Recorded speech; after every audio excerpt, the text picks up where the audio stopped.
संवादाचे एक नवीन युग आले आहे. जर एका दिवशी इंटरनेट बंद पडले तर काय होईल? व्हॉट्सॲप नाही, टेलिग्राम नाही, सिग्नल नाही. तुम्ही संवाद कसा साधाल? आज आपण बिटचॅटबद्दल बोलणार आहोत. ट्विटरचे संस्थापक जॅक डॉर्सी यांनी तयार केलेली एक नवीन मेसेजिंग संकल्पना. बिटचॅट म्हणजे काय?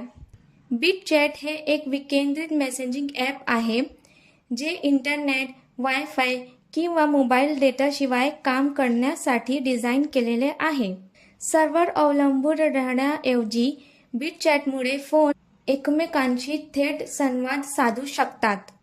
केवळ याच कारणामुळे ते आपण आज वापरत असलेल्या मेसेजिंग ॲप्सपेक्षा खूप वेगळे ठरते.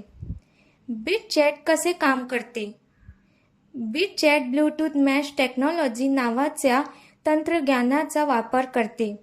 हे सोपे भाषेत कसे काम करते ते येथे दिले आहे. तुमचा फोन ब्लूटूथ वापरून जवळपासच्या फोनशी कनेक्ट होते. प्रत्येक फोन नेटवर्कमधील एक छोटा नोड बनतो. संदेश कोणत्याही केंद्रीय सर्व्हर जात नाही. ते प्राप्तकर्त्यापर्यंत पोहोचेपर्यंत एका फोनवरून दुसऱ्या फोनवर पुढे जातात. जवळपास जितके जास्त वापरकर्ते असतील तितके नेटवर्क अधिक मजबूत होते. जॅक डॉर्सीने हे का तयार केले?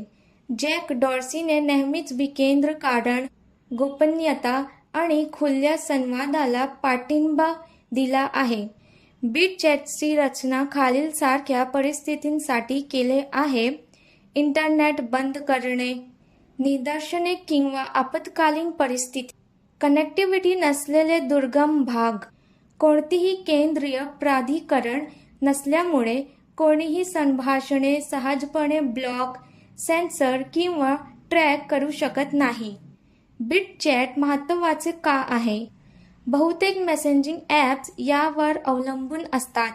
सर्व्हर, इंटरनेट प्रदाते, सरकार किंवा कंपन्या. बिटचॅट हे सर्व काढून टाकते. येथे सर्व्हरवर कोणताही डेटा साठवला जात नाही. कोणत्याही फोन नंबरची आवश्यकता नाही. अपयशाचा कोणताही एकच संभाव्य बिंदू नाही.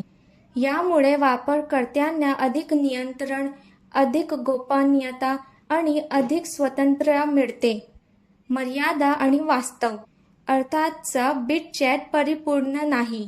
जेव्हा लोक शारीरिकरित्या एकमेकांच्या जवळ असतात तेव्हा ते सर्वोत्तम काम करते आणि ते व्हॉट्सॲप किंवा टेलिग्रामची पूर्णपणे जागा घेण्यासाठी बनवलेले नाही. त्याऐवजी हा एक पर्याय आहे, विशेषतः जेव्हा पारंपरिक नेटवर्क निकामी होतात. बिटचॅट आपल्याला असे भविष्य दाखवते जिथे संवाद इंटरनेटवर अवलंबून राहणार नाही. एक असे भविष्य जे विकेंद्रित, खाजगी आणि लवचिक असेल. तुम्हाला काय वाटते? बिटचॅट हे मेसेजिंगचं भविष्य आहे का? लाईक करा, सबस्क्राईब करा आणि तुमच्या प्रतिक्रिया खाली कमेंटमध्ये कळवा.